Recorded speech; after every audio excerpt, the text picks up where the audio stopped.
where we're trying to bridge that gap a little bit, I think, here at Cybrary, right? Is really trying to bring awareness to, that mean of like, okay, do you have to get a full scale pen test to be able to strengthen your security posture? Necessarily, you don't have to. We'd like to be able to teach you how to do it on your own, or be able to, spool this stuff up on the fly to be able to recreate scenarios, or even how we do it in the labs, right? Matt goes through an attack, right? But we break it down per technique or per sub technique, right? To be able to show, look, this is what he's doing. This is a registry, run key change right here. This is what it looks like. This is how we did it. So hopefully Cybrary we as a whole, we can bring, awareness to that, if anything.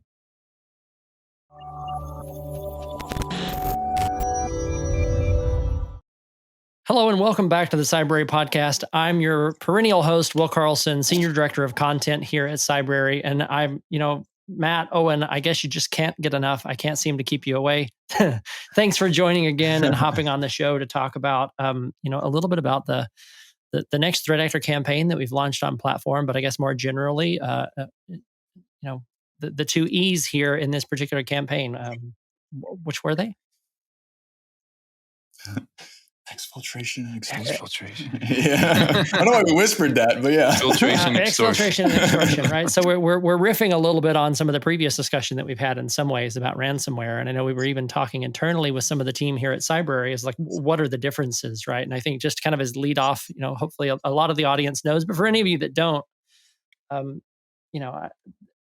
I'm not necessarily an expert here. I'll defer to Owen and Matt on this a little bit, but I feel like as an IT person, systems administrator, it seemed like there was a while when we might, as an industry, be getting ahead of ransomware because we finally were doing backups the right way. We were not paying ransoms anymore. Cyber insurance providers were starting to say no, and we might have been getting ahead. And then all of a sudden, the playbook changes, right? And then interstage left. The new version of this, which is what we're here to talk about today. But I wonder, Matt, Owen, if either of you could kind of, how is this a iteration of if I can call it an improvement? It's not an improvement in any way, shape, or form. But how did the techniques change for the threat actors and the adversaries that we were seeing that were previously deploying ransomware now to include exfiltration and extortion?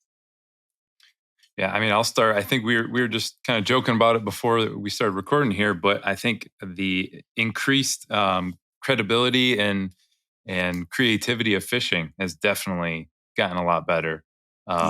These threat actors are they're investing their time and resources into buying the products that everyone uses and really okay, this is what a response email looks like. This is what a password reset email looks like from this vendor. Let's craft it up. You know what I'm saying? To where your everyday, person in HR, person on the call center team, they may not notice that, even your people in IT ops may not even be able to tell the difference at face value. So definitely phishing has gone up 100%. Yeah. And to build off that point too, with your question, Will, like, as the phishing has went up, like Owen was saying, and as it's improved and the capabilities have improved and the capabilities of, APT groups based off of open source information that's out there, right? All of that lends to really credible, really, really advanced phishing. Also, to kind of what you were talking about, like, you could get in and you could just ransomware them, right? You could just burn it down. But they've kind of wisened up in the sense of, hey, how can we get more money out of the product that we offer? And I say product in air quotes, right? So yeah, you've ransomwared them. Maybe you set a timer on it. You exfiltrated a bunch of data. And maybe initially that could have been just creds, right? To be able to maintain persistence. But then they started to get a little bit more wily and think, hey, if this is a larger group or maybe a medium-sized company, or even if it's a small like doctor's office, there's probably things that people don't want that's going to be out there. And so, hey, we get that data. It's not protected. We've already planted our ransomware. All we have to do is just kind of set the buzzer to go off when we want. So let's pull some of that, electronic public health, not public health, but personal health information, EFI. Let's pull that down and then let's threaten them. And then even further, hey, instead of just threatening IT, let's give them some time. And then if we don't get the response we want, let's just bypass them entirely. And now another iteration is let's just message the board or like their leadership with publicly identifiable information. So now you not only get the ransom, but then you also get like a double hit, right? Like, or a triple hit, depending on how like they go about it. And they get way more money, way more bang for their buck. So they're paying to unlock the files, they're paying to protect the files, and then they're also paying for reputational hits. And it's pretty terrible. But like, I mean, this is an industry for them, right? This is what they do. This is their bread and butter. And, we might sit down and talk, hey, how do we improve the quality of our product? How do we improve the quality of our software? How do we improve the quality of our red team operations or adversary simulation, campaigns? They're doing the exact same thing. How do we get more Bitcoins out of people? So yeah. Well, I think too, they've been around for a while. I mean, when you're speaking about, Fin 10, Fin 7, some of these older threat groups, even if they're not as active today, they've still been around for a while. And as a business, they're only going to get better at what they do. You know what I'm saying? So they're also evolving and growing. Yeah, it is an interesting power differential to a certain extent on the front of defenders versus threat actors, right? So as defenders, not all organizations, but there's definitely an argument to be made that some organizations are interested in spending as little as possible on cybersecurity and effectively the insurance policy that cybersecurity teams ultimately provide them. So we're trying to minimize costs. And threat actors are trying to maximize profits. So if you're just looking at the calculus that, follow the money part of this discussion, right, it is a little out of balance. So that threat actor group, you go in, you've deployed ransomware, everybody's high-fiving, we accomplished objective on goal. Crap. Now we're getting more and more people that just are not biting. They're saying no. They won't pay the ransom. What are we going to do? You see your business start to dwindle. And again, all of a sudden you're like, you know what? Let's just get crafty. We'll just take all of their data out first because they don't know we're there. They say no to the ransom. And then we start seeding information, leaking it to the media, dropping it on the dark web, send an email to the C-level executives saying, hey, does this information look familiar? That's because it is. It's your information. That's a harder one to get out of. Oh, and by the way, we're going to just lock you up and ransom you as well, just for added measure to incentivize you to do something. So not only are you going to have this disclosure, you're not going to be able to operate either. And it's a really unfortunate, pretty compelling push to get something done, to get money from the victims of these campaigns. Yeah, it's brutal. And one thing I was going to throw out there too is they sometimes, as we've seen, they might not even have legitimately ransomwared somebody, not naming names, but like, in the news, you might have heard about like some very important power players in the information security consulting, space who had a fake ransom, essentially that was, well, not fake ransom, but fake allegations that they had been ransomwared and that their data was going to be leaked. And like it, to your point, Will, like it spun up the media cycle. Everyone was like, oh my gosh, I can't believe this happened. And then it turns out, it was just them, kicking up dust, not to use or kicking up silt like a scuba diver would, right? Because they were like trying to cover their tracks, or they were annoyed that they had did something to them, et cetera, et cetera. So there's still probability, even if they didn't exfiltrate or ransomware, to try to extort them or to do something just from that, credibility, because we all know social media and media spin now happens so fast. It's so quick. You could wake up and be like, oh, wow, we were breached. We were breached. What? Yeah, it's pretty bad when the PR team knows about it before the security team does. Yeah, right? Like, whoa. I wonder now that we have a context kind of the world we're living in light of this particular campaign and how it relates to ransomware and is kind of the ransomware 2.0, maybe 3.0 here, Matt, to your point of the kind of that triple extortion of extorting the board and even vendors in some cases. So from your perspective as the red team or adversary emulator, so how does preparing for an engagement, just boots on the ground, like if you're really going to sit down and go, okay, well, we're going to do this engagement with this company, this purple team exercise, what does preparation for you really look like as you're looking to emulate an adversary that an organization cares about? Sure. Yeah. So everything starts with threat intelligence. So if we can get our kind of dossier on the group that we're emulating, that's great. If they're using a particularly high quality vendor and they can share that information with us as we go into the preparation, that's great as well. Most of the internal teams that I've been on, to your question, we are fueled by threat intelligence so that we can emulate accurately or simulate accurately, depending on the approach that we want to take. And then, for me personally, like we'll take that information and then we'll start doing our own research, right? So maybe there's a great write-up on Fin10 that's out there. Read that. Kind of know who you're imitating. The joke being, you're a threat actor, right? So you have to. What's my character? So, what's my character exactly? They use a lot of PowerShell. Okay, well, we're going to use a lot of PowerShell. So all joking aside, you have that, right? You have your reports and your information you can glean. MITRE obviously is a wellspring in regards to the techniques. And then you start mapping your techniques. Okay, so if they use a lot of PowerShell and they use a lot of like Empire, all right, so let's go dig into Empire and make sure that we can implement the tooling correctly to emulate the adversary or simulate the adversary accurately within the environment for what we're going for, but then also to make sure it works because, there might not be something that's 100% match to match, right? So there might be a custom tool that they use or a variation of like a remote access Trojan or something like that. So what's the closest that we can get to make sure that for our exercise, we're giving the incident response / blue team Owen side the best training that they can get so that when the real Fin10 comes knocking, they're like, you guys are a joke. So yeah, I wonder. So once you have that overall kind of storyboard, as it were, Matt, and your, how do you select tools? How do you go about? Okay, we're starting the engagement. We've tested the tools that we think this adversary is going to use, and now we're actually in and we're doing things. Like, what is the actual kind of day one of the technical engagement? Not the OSINT, not the leading up to it, but when you really get boots on the ground on the technical side of things, when you're really trying to make trouble for folks like Owen. What does that look like? What's game day? Sure. It's probably one of the most stressful points for me personally, because like a great example is, say we've spent 3 months preparing a payload, right? Or we spent 3 months or 1 month, or depending on how hastily it was crafted, a week on a phishing campaign. There's still a lot of premeditation, infrastructure, and things like that might go into it. Assuming that you're not using some sort of breaching automation software or attack simulation software.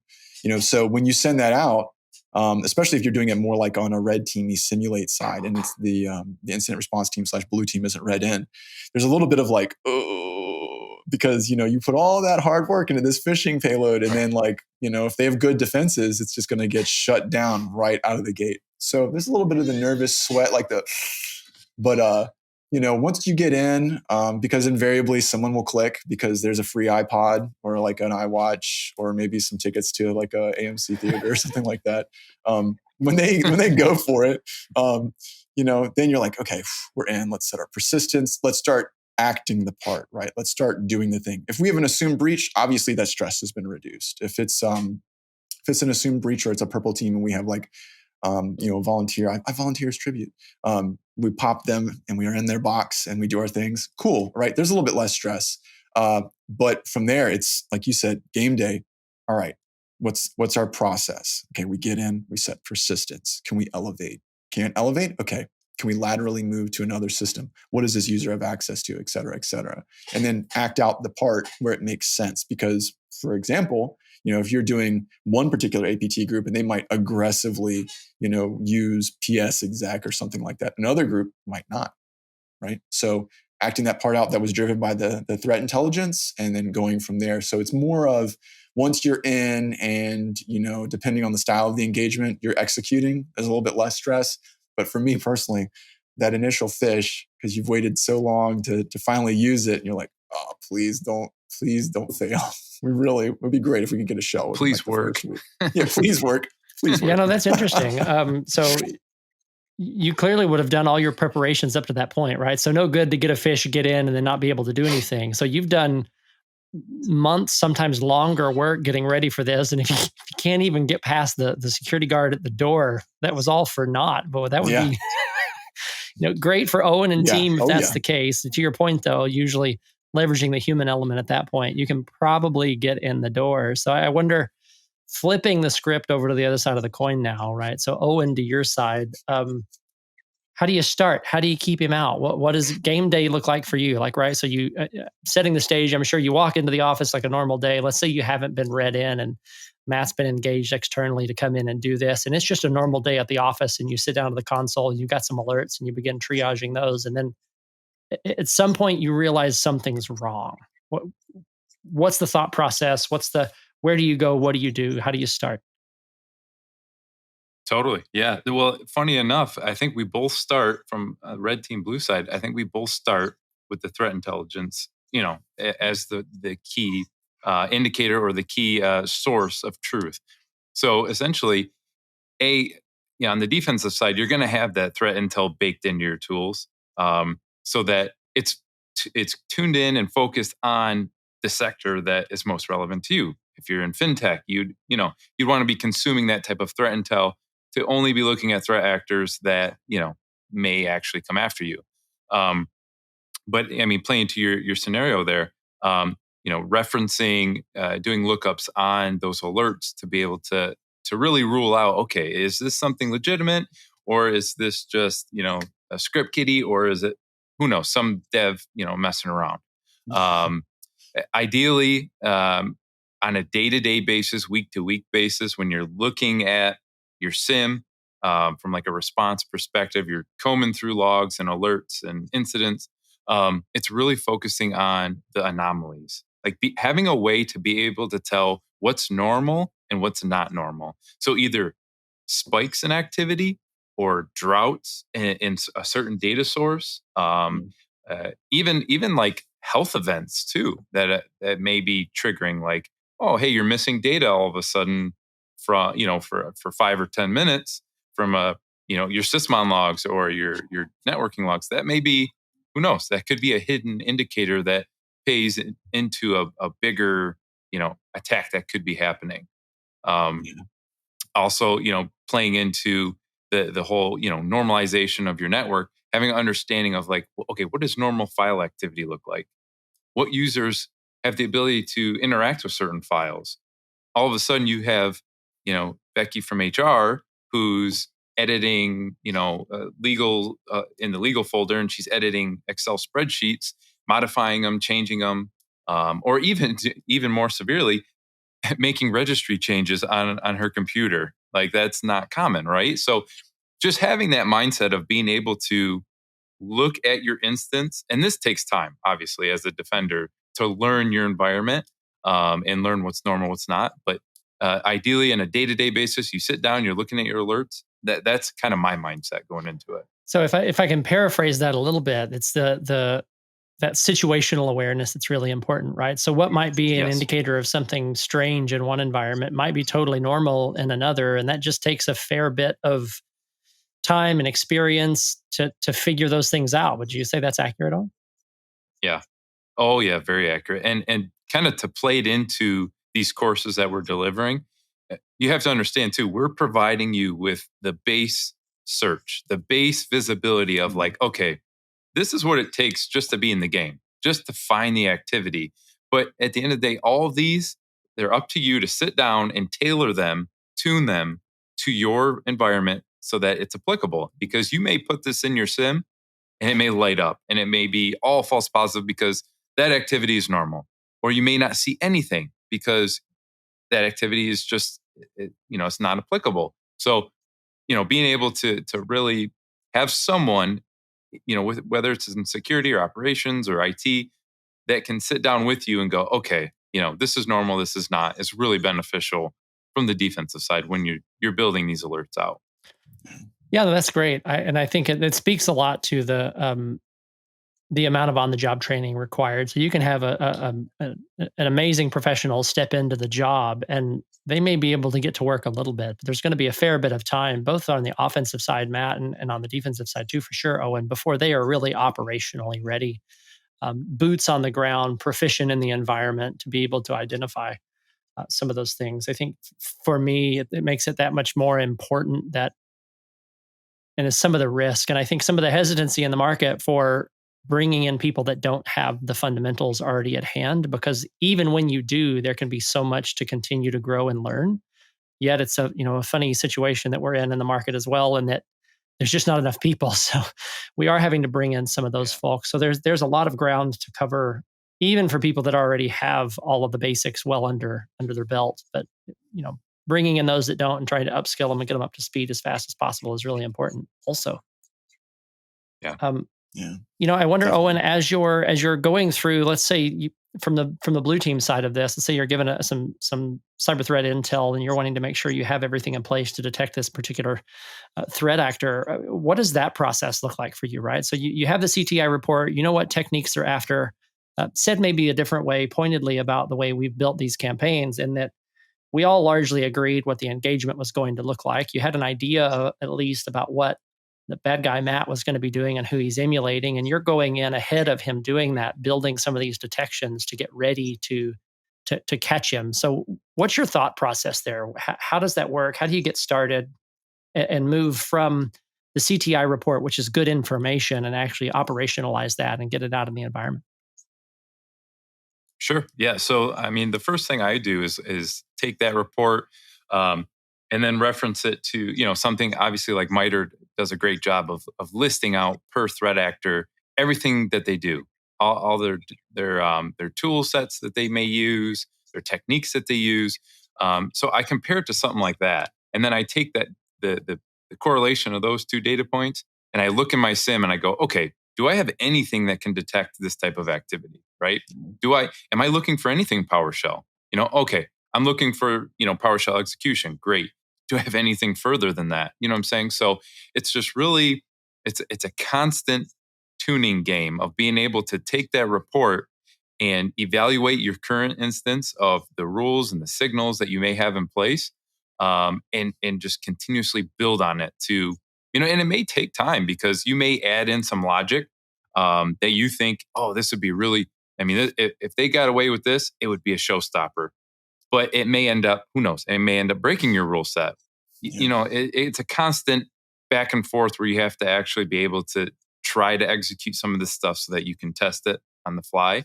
But really, that's a lot of the, on the defensive side, is just this plug and play mentality of, you get new intel in and you ensure then one way or another, you have some sort of compensating visibility or control for it in place. Yeah, I was going to say, adding to that too, Owen, like that is, I can't tell you the number of times that there have been red team engagements I've been on where we have done all these things and we're like, oh, what do we do? What do we do? What do we do? And we're running out of ideas. And then we just throw something against the wall, like MS build or, PowerShell downgrade or something like that, right? Something simple. And then it works.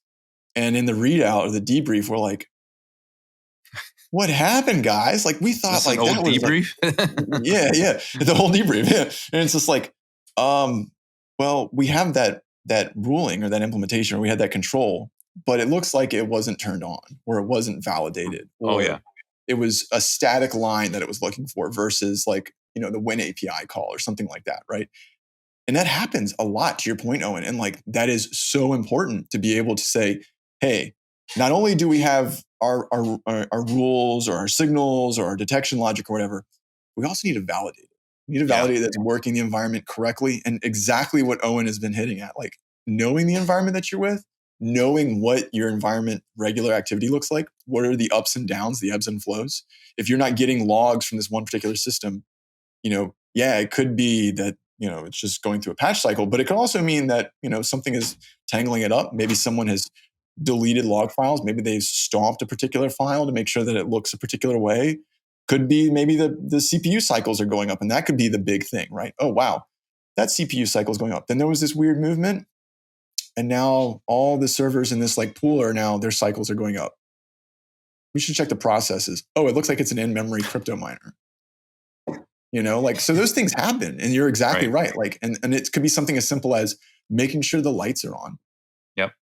No, that's definitely, from a defensive side, that's a common practice I've seen, especially in younger teams, that they just implement a SIM, right? And they turn all the alerts on, and all the alerts start going off, and they're getting yelled at by their leadership. Hey, is this legit? Is it not? We need to quiet this down. Instead of taking the time to go through and tune it properly, they disable the ones that are too noisy, and maybe forget to come back and re-enable them, right? So that's definitely a popular use case I've witnessed a time or two. Yeah, and one other thing too, I was going to just throw there. Sorry, Will. Is that with rotations and with burnout, especially with blue teams, which is such a real thing that I think needs to be known, right? Like blue teamers have. I've said this before in the other podcast. Alert fatigue. Blue teamers have the hardest job, and they have the most important job. Again, we exist to help train them up. So when you have rotation out from where a junior person comes in and they're just swamped and no one builds them up with the skill sets, like you were saying, Will, and they're just drinking from the fire hose. Man, this isn't for me. I need to go do something else, and then they leave and then no one knows what alerts they validated or what was turned on. Those things happen. And then you start to have this technical debt, right? And there's these holes in the armor. And then all of a sudden, along comes a spider, and then that's that, right? Yeah, I think that's an interesting segue too to things like imposter syndrome in the industry, right? So I know it gets talked about, thankfully now, I think quite a lot. And some people use it as oh yeah, I've had that before. But I do think inherently, Owen, to your point, putting yourself in the shoes of an analyst, even one that's been in the field for a while, but is new to an organization, you've always got that nagging sense of fear or guilt of, was that alert that I just triaged as not a problem the one that really was a problem?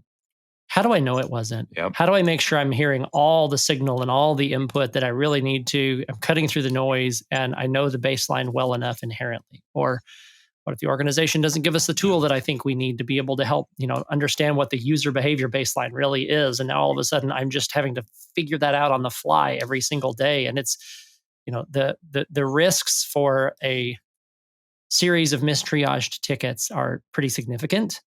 In the moment when you're really being driven. I mean, Owen, I'd love for you to tell me this is not the case, but when some of the primary metrics you're being driven on are how many tickets did you triage, how many of them were false positives or not, it's tough, right? So you're in the moment, you're flying by the seat of your pants, you can see the alert queues stacking up, and you've just got to process as fast as you possibly can, as good as you possibly can, knowing that one that you missed might be the one that got away.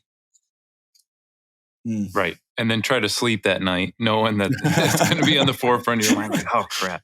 Or you come in the next day and there's another alert related to that same host or that same entity. And you're like, oh shoot, could I have prevented this a day before? Oh yeah, that's definitely a real, especially with newer folks that you bring onto your team that just don't know even where to ask the questions. You know what I'm saying? Even who to message or, even knowing the host name structure to know, is this a production machine? Is it a dev machine? Because even between that syntax, that activity might be valid on a personal dev machine versus, something in production. Well, and at least there's never any shadow IT in an environment, and all the host names always follow the standard, and there's never anything sneaky that got in that you have to triage. That this happens so much that all of a sudden that becomes the new normal. Configuration drift is a real thing, right? Oh yeah. I wonder, Owen, to your point, once, let's say you have everything finely tuned, you think things are good to go. I think part of these discussions and why it's so interesting to talk about this style of this engagement really in Purple Team is that the comment you made earlier, Owen, is that you can set all this up and it's oftentimes hard to know how as a defender you would even go to test that. Because as a defender, have I ever actually used and deployed a Metasploit payload before? I don't know, maybe not. Even if I could, am I the one that should go in and try to figure that out? And so validating controls is oftentimes a hard thing. So I think that's what's really fun about what it is that we're doing and the way we're doing it. And some of the things that I know we're going to be able to do in the environments here with these campaigns relatively soon. And how do you day to day, maybe without disclosing too much, in your past experience, how do you validate these things? So you're sitting down at the console, you have this cyber threat intelligence report, you need to be able to detect this thing. I put the rule in, I had a pre-baked rule in the SIM, I turned it on. I'm just going to trust that it worked. Right. No. So there's a couple different avenues. One, obviously, if you have a live pen test engagement happening or it recently happened, that's the best way is to be able to go alongside of it and build as you go. That way you've got that point of reference. You can reach out and say, hey, I'm seeing this. Are you doing this? Yes. Okay. And then that kind of solidifies the activity. That's not always the case. And it's kind of the most expensive. So usually, I mean, for me, luckily, I've been blessed with, people in my industry and on my teams that have been able to quickly manifest these situations for me. The Matts of the world. So I'm able to, contact him and have him generate this activity. Now, if you're in a company that doesn't have that ability, I mean, yeah, I could see how you're trying to spool up Metasploit and you're like, well, it looks like it worked. Did it work? I don't know. Am I seeing anything? I see something. That's kind of where we're trying to bridge that gap a little bit. I think here at Cybrary, right, is really trying to bring awareness to that mean of like, okay, do you have to get a full scale pen test to be able to strengthen your security posture? Necessarily, you don't have to. We'd like to be able to teach you how to do it on your own, or be able to spool this stuff up on the fly to be able to recreate scenarios, or even how we do it in the labs, right? Matt goes through an attack, right? But we break it down per technique or per sub technique, right? To be able to show, look, this is what he's doing. This is a registry, run key, change right here. This is what it looks like. This is how we did it. So hopefully Cybrary we as a whole, we can bring, awareness to that. And I think there's a lot to be said too for just knowing that these kinds of things exist. Like it's one thing just knowing that you don't have the capability as a cybersecurity professional, or your organization doesn't, to validate a control that you just put in place can be enough to start the conversation with your leadership team, to have that discussion of, we've spent all this time tooling the SIM to catch all of these things, but I don't know if I'm really able to catch them. So how can we do that? Whether it's sending some on the team to training to learn a deeper perspective about the red team side of things, to do what you can. Yep. Is Will saying that that's as good as an external pen test or having your own ad sim team? Or no, I'm not saying that, but every organization exists at a different spot on their cybersecurity spectrum. Yep. And I think that as long as we're all always continuing to grow and to try to do more, then that's better than the simple thought of, well, we put these detections in place. We bought a cool new SIM and I turned on all the alerts and we shut up the ones, Owen, to your point, that were way too noisy because they clearly aren't important. There's a good point too that I think that you kind of teased out, Will, and I think Owen, you also called out earlier, is that, having these types of engagements where you do have red team or purple team activity. I mean, it could be that, your company can't afford to have a team, right? So you have automation software and that will get you so far, right? Where the agent's deployed, right? The attack pattern it's going to follow to a degree, like an APT group. And that's good, right? You can then, you kind of comb the detections so that they make sense. Doing a purple team exercise, maybe a little bit of a step up, right? Where they're coupled very closely, go nice, low and slow. But again, all those things you see coming. And kind of what I'm building towards is the penultimate is a true black box adversary simulation where there might be variations in the theme, right? So we know they're going to be using similar TTPs to Fin10, but they might not laterally move the same way, or they might use Empire as their essential like C2, but there might be some variations that they use for network enumeration or the way that they clean up after their payloads. And so having those things can give you so much based off of what you already have implemented. Because again, I think like you both called out, you buy the new blinking box. The salesman said it will stop all the bad, trademark, right? So you turn it on, and what is it running? Default rules. Nothing has been tuned, exactly like Owen said, to your environment. And so then the big bad wolf comes in wearing the red team hat, and they just go right through. And it's like all the default stuff. Yeah, well, as good, adversary emulators or simulators, we're going to modify our payloads to make them work if we want them to truly work. Kind of like we're talking about with phishing. There's a lot of premeditation that goes into it. I make the statement, we're just going to sit here and we're going to sharpen sticks, before we go hunt the woolly mammoth. And that's what we do. We specialize in that. So they might not have the same dropper method, right? But we want a better dropper method because we know that there's probably a default rule to catch, this weak PowerShell IEX cradle.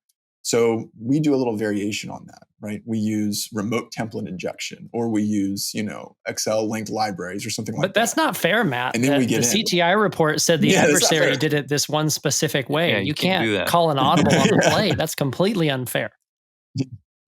Yeah, table flip, right? So, but it's good though, because, like you said, like this doesn't follow the T exactly. And adversaries, as anybody, as both of you all know, like you track the stuff with MITRE, there's always a little update. Here's a new technique added. Here's another thing that we saw in the wild. They're changing, right? They're sharpening a different type of stick. Maybe they're making very simple bows, and now that's how they're going to go hunt the woolly mammoth. And so we got to be prepared, right? And I say we because, again, circling it all back around, like we exist to make sure the Owens are like pumped up and ready to kick some butt. If we don't do our job and you're like, yeah, man, you got all the default rules. We threw the most basic of PowerShell downloaders, like one-liners. Looks like you got the thing I found on GitHub that I didn't modify at all, which you should be modifying and vetting your code anyways, but that's a different conversation for another day, right? Like that's our purpose. So yeah. I wonder, as we're coming around, close to time here already, which the time with both of you always goes so fast. I want to poke on a particular technique, and I'm just pulling one out of the air. So we'll talk about the exfiltration piece of this. So I wonder, Matt, very specifically, like as you knew going into this campaign, clearly you've got the CTI report to lean on a little bit, but we oftentimes don't know exactly the procedures that these threat groups are using. Sometimes we do, sometimes we don't. We just know at the end of the day, they exfilled data. They got it all out somehow. Yeah. So how do you puzzle through that? And maybe specifically for this campaign, how did you go about doing that? And why did you select the procedure that you did? Yeah, sure. So like it really depends. Again, the environment's unique, right? So when we go in and we're saying, hey, we want to test any detections for exfiltration of data. Really, what are we talking about? The DLP, right? Data loss prevention controls and things like that. So what we might say is we know that they use, FTP as their primary method or whatever for exfiltration. Okay, that's fine. But we know that FTP won't work in the environment that we're in. So we might modify that. We know that they use a lot of Slack. Can we use Slack as an exfiltration channel for data? Okay, let's try that. And then further, obviously we don't want to exfiltrate actual data. So how do we generate commensurate or simulate important data, right? So if it's a financial services company, can we generate fake credit card numbers and information that should trigger DLP in an intelligent way? Is it a medical company? Can we generate Excel spreadsheets or things like that look like their patient data?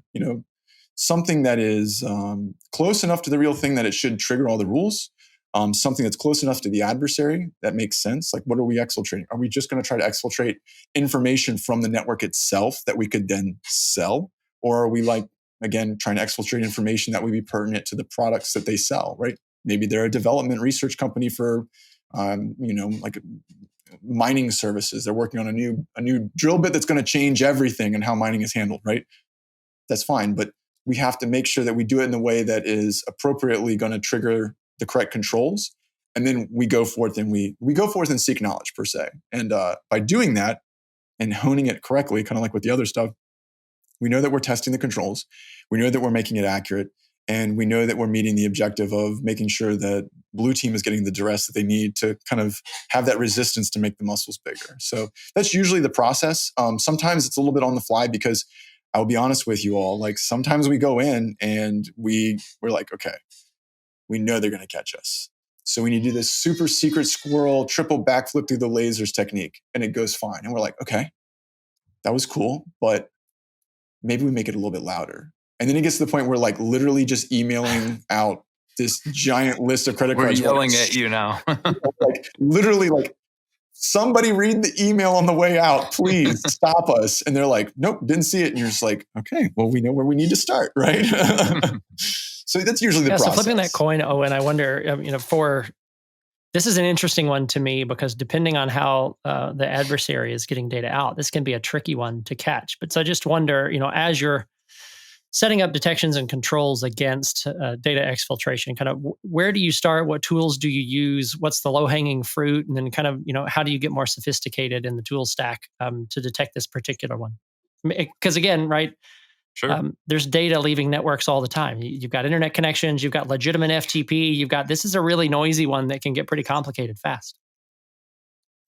Oh yeah, and it can be even more complicated now with the work from home and with the whole presence of multiple clouds. Right, you've got cloud storage now. Everyone pretty much runs email out of cloud, and it's just it's tough. Right, it's tough to be able to also differentiate that crosstalk because certain tools that we have in place, for instance, on our users' workstations, may also be communicating in one way or another with their home networks if they're not logged into the VPN directly. Yep. So there's just a lot of avenues where data can slip through the cracks. So yeah, really having an understanding though of okay, what are our normal means of communication, and then really trying to lock that down and restrict it based on the user's role and their responsibilities, things like that. Honestly, to solve for the cloud issue, having some sort of CASB solution in place where you can really see everything.